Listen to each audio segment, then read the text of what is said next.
যোৰহাট পৌৰসভাৰ কাণ্ড জ্ঞানহীন কৰ্মত গাফিলতিৰ চূড়ান্ত পৰ্যায় ডাষ্টবিনলৈ পৰিৱৰ্তিত হৈছে যোৰহাটৰ ঐতিহ্যমণ্ডিত গড়মূৰ শ্মশান যোৰহাট পৌৰসভাৰ কাণ্ড জ্ঞানহীন কৰ্ম ক্ষোভৰ কাৰণ হৈ পৰিছে সমগ্ৰ যোৰহাটবাসীৰ যোৰহাটৰ গড়মূৰ শ্মশানলৈ প্ৰৱেশ কৰা মূল পথটোৰ দুৰাৱস্থাই জিয়াটো ভুগাইছে অঞ্চলবাসী তেওঁলোকৰ অভিযোগ যোৰহাট পৌৰসভাই সংগ্ৰহ কৰা সকলো পেলনীয়া গেলা পচা বস্তুৰে গড়মূৰ শ্মশানৰ মূল পথটো উপচাই পেলোৱাৰ ফলত দুৰ্গন্ধময় পৰিৱেশৰ সৃষ্টি হৈছে সমগ্ৰ অঞ্চলটোত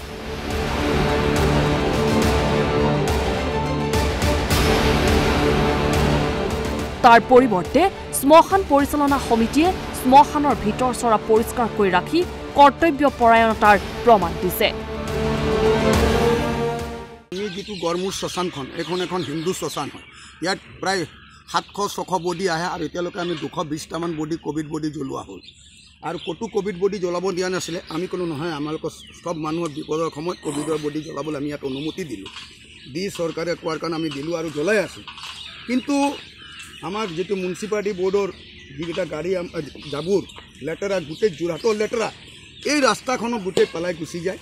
পেলাই যোৱাৰ কাৰণে যেতিয়া ডেড বডি লৈ আহে মানুহ পাৰ হ'ব নোৱাৰে আৰু আজি কেইমাহমান আগত আমি যোৰহাটৰ স্বচ্ছতা মানে সফাইৰ নামত আমি এটা পুৰস্কাৰ পাইছোঁ এইটো আমাৰ যোৰহাটৰ কাৰণে গৰ্বৰ কথা কিন্তু এনেকুৱা যদি অৱস্থা থাকি আৰু মানুহ যদি দেখে কালিহে পুৰস্কাৰ পোৱাটো মানুহে ক'ব যে এইটো পুৰস্কাৰ নহয় এইটো কিবা মানে মেনেজ কৰিহে পুৰস্কাৰ লোৱা হৈছে গতিকে মই ৰাজ্যক আৰু প্লাছ প্ৰশাসনক আৰু মই চৰকাৰক অনুৰোধ কৰোঁ এইটোৰ ব্যৱস্থা সোনকালে লওক ৰাইজে বহুত বিপদৰ মূৰত পৰিছে কাৰণ এটা ডেড বডি যেতিয়া মানুহ লৈ পৰা আহে সেই সময়ত তাৰ চেণ্টিমেণ্ট থাকে তেওঁলোকে আমাক ধমকি দিয়ে গালি দিয়ে যে এনেকুৱা লেটেৰা আছে কিন্তু আমিতো এই লেটেৰাটো কৰা নাই এইটো গোটেই মানে কোনোবাই মই শুনিছোঁ মিউনিচিপালিটিয়ে NGO এটা কাম দিছে তেওঁলোকৰ গাড়ী আছে সৰু সৰু গাড়ী সেই সৰু গাড়ীকেইটা নাযায় সিহঁতি ৰাস্তাতে পেলাই থৈ গুচি যায় গতিকে তেওঁলোকৰ ওচৰত যদি সেইটো গাড়ী নাযায় তেতিয়াহ'লে তেওঁলোকে ট্ৰেক্টৰ কিনক 407 4 হুইল ডাম্পাৰ লওক তেনেকুৱা মানুহক কামটো দিয়ক যে তেখেতলোকে মানে গাড়ীখন যেনেকুৱা পিছলৈ যাব পাৰে আৰু কেইদিনমান আগত আমাৰ স্পীকাৰ ছাৰে আমাক কৈছিলে যে আমি এই ৰাস্তাটো দুভাগ কৰি দিম আমাৰ শ্মশানলৈ যোৱা ৰাস্তা আপোনালোকক বেলেগে দি দিম আৰু আমাৰ জাবুৰ পেলোৱা ৰাস্তা আমি বেলেগ কিন্তু এতিয়ালৈকে কি হৈছে মই নাজানো এনে শুনামতে কৈছে এইটো হ'ব কিন্তু মানুহ এতিয়া এই বিপদৰ সময়ত যদি বডি লৈ আহে কালি আমাক মাৰপিট কৰে তাৰ দায়ী কোন আৰ মই এটা ৰাইজক অনুৰোধ কৰো এই শ্মশানখন গোটেই যোৰহাট প্ৰায় 90% মানুষ ইয়াত আহে বডি গোটেই ৰাইজ এই শ্মশানৰ কাৰণে ৰাস্তাটো এনেকা যে বেয়া কৰিছে তাৰ কাৰণে ওলাই আহক কাৰণ মই অকলে কি কৰিম আমি 2-3জন মানুহ আনন্দ আগৰৱাল মই আৰু এজন আমাৰ ওম প্ৰকাশ মোদী আৰু এটা মদন লাল বিহানী এই 3-4জন মানুহ আমি লাগি থাকোঁ সেইকেইটা লাগিলে কি হ'ব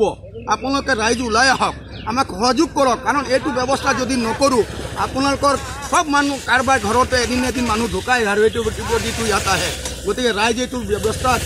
ব্যৱস্থা লওক ৰাইজেও মানে প্ৰশাসনক ধৰক কেইদিনমানৰ পূৰ্বে দেশৰ ভিতৰতে স্বচ্ছ চহৰৰ শিতানত পুৰস্কৃত যোৰহাটৰ এই কদৰ্য ৰূপৰ সাক্ষী চহৰৰ বাসিন্দাই বিভাগীয় কৰ্তৃপক্ষই পুৰস্কাৰৰ মান ৰাখিব নোৱাৰা বুলিও ক্ষোভ উজাৰিছে